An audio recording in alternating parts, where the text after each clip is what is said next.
ایک کتاب میں لکھا ہے کہ جبرائیل علیہ السلام حضور پاک علیہ السلام کے پاس آئے اور فرمانے لگے اللہ نے کچھ کلمات آپ کو عرش کے خزانے سے بھیجے ہیں. اس میں سب سے پہلے الفاظ جو ہے نا وہ کیا ہے؟ یا من اظہر الجمیل و ستر القبیح. شیخ الحدیث مولانا زکریا صاحب رحمۃ اللہ علیہ جنہوں نے فضائل اعمال لکھی ہے، یہ مکی مسجد میں تھے. عصر کے بعد کا ٹائم تھا، لوگ آ رہے تھے، ان سے مصافحہ کر رہے تھے، وہ ہاتھ ملا رہے تھے. مولانا احسان صاحب ان کے ساتھ بیٹھے تھے. شیخ الحدیث صاحب کی زبان حرکت کر رہی تھی. وہ جو مجمع ختم ہوا نا تو اس کے بعد جو ہے وہ مولانا احسان صاحب فرماتے ہیں کہ میں نے ان سے پوچھا کہ حضرت آپ کیا پڑھ رہے تھے؟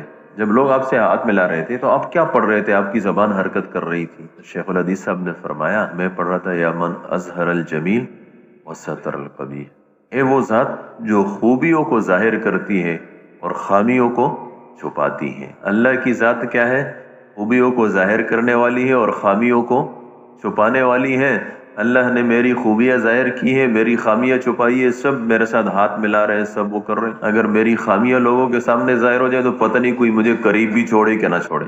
اسی طریقے سے اللہ نے ہم سب کی خامیوں کو چھپایا، ہماری خوبیوں کو ظاہر کیا. ہمیں بھی ایسے ہی کرنا چاہیے. ہمیں بھی لوگوں کی خامیاں چھپانی چاہیے، خوبیاں ظاہر کرنی چاہیے. لیکن ہے اس کا الٹ. ہمارے سارے معاشرے کے اندر آپ تھوڑے سا دیکھیں، اگر کوئی آدمی الٹا کام کرے گا نا پورے کے پورے محلے میں اس کا ڈنڈورا پیٹ جائے گا، فلاں نے یوں کیا ہے. اور جو لوگ چھائیاں کر رہے ہیں اس کا کسی کو پتہ نہیں، اس لیے کہ ہمارے ہاں اس کا تذکرہ ہی نہیں. مسلم شریف کے مقدمے میں لکھا ہے کہ جس چیز کو مٹھانا ہے اس کو عدم ذکر سے مٹاؤ. ہم اچھائیوں کے مٹھانے میں لگے ہوئے ہیں، اس کا ہم نے تذکرہ چھوڑ دیا. اور برائیوں کے پھیلانے میں لگے ہوئے ہیں، اس لیے کہ جس کو بولا جاتا ہے وہ چیز پھیلتی ہے. ہم برائیاں بول رہے ہیں تو برائیاں پھیل رہی ہیں. اللہ معاف کرے. اس وقت ہمارے معاشرے کے اندر کیا خیال ہے؟ اب جو ہے نا وہ خبریں اٹھا کے دیکھ لیں. مثال کے طور فلاں جگہ قتل ہوا، فلاں جگہ زنا ہوا، فلاں جگہ اتنے قتل ہوئے، فلاں جگہ اتنی چوری ہوئی، فلاں جگہ اتنے کرپشن ہوئے. اس سے ہماری خبریں بھری ہوئی ہیں، اس سے ہمارا معاشرہ بھی بھرا ہوا ہے، اس سے ہمارا تذکرہ بھی بھرا ہوا ہے. باہر ملکوں میں ہمارے ملک کے بارے میں جو تذکرہ ہوتا ہے وہ برائی کا ہی ہوتا ہے، اس لیے کہ یہاں سے جانے والی ساری کی ساری خبریں برائی کی ہیں. ایسا نہیں ہے. کیا ہمارے معاشرے کے اندر ایسے لوگ نہیں ہیں جنہوں نے ملازمت کی اور ابتدا سے لے کر انتہا تک نہ انہوں نے کرپشن کی؟ ایسے لوگ ہیں جنہوں نے اپنی جانوں پر کھیلا، لوگوں کی زندگیاں بچائی. اس کا کوئی تذکرہ نہیں. جس نے اپنی ساری نوکری صحیح کی اس کا کوئی تذکرہ نہیں. یعنی خوبیوں کا تذکرہ نہیں ہے، خامیوں کا تذکرہ ہے. اللہ کا حکم ہے، اللہ کا حکم ہے وَلَا تَجَسَّسُوا. فرمایا دیکھو جاسوسی مت کرو. جاسوسی کسے کہتے ہیں؟ لوگوں کے عیب کے پیچھے پڑنا.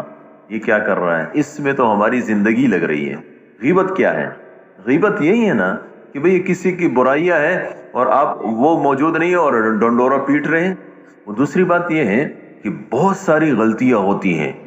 یعنی ایسا نہیں ہوتا ہے کہ ہم کسی کی بات سنتے ہیں اور بغیر تحقیق کے آگے پہنچا دیتے ہیں. اس شخص کو حضور صلی اللہ علیہ وسلم نے کیا فرمایا؟ فرمایا کفا بالمرء کذبا ان یحدث بکل ما سمع. فرمایا انسان کے جھوٹا ہونے کے لیے اتنی بات کافی ہے کہ ہر سنی سنائی بات کو آگے پہنچائے. ہم کیا کہتے ہیں؟ جی ہمیں تحقیق کی کیا ضرورت ہے؟ بھئی جب آپ کو، میں نہیں کہتا کہ آپ کو تحقیق کی ضرورت ہے، لیکن آپ کو آگے پہنچانے کی کیا ضرورت ہے؟ کس نے آپ کو کہا کہ آپ کے اوپر برائی سنو تو اس کا آگے پہنچانا آپ پر فرض ہے؟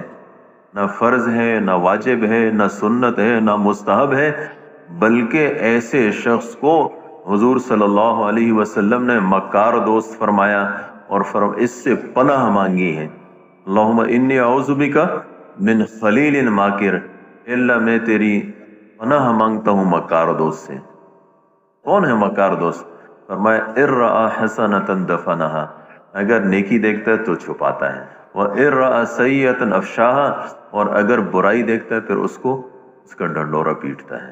اس لیے میرے محترم دوستو، بھائی اور بزرگوں، ہمارے اسی معاشرے کے اندر ایسے لوگ ہیں اور ایسی نیکیاں کر رہے ہیں جس کا کوئی تصور بھی نہیں کر سکتا، لیکن آپ نے کبھی نہیں دیکھا ہوگا کہ اس کا کوئی تذکرہ ہوا ہو. ہم کیا کہتے ہیں؟ جی وہ اصل میں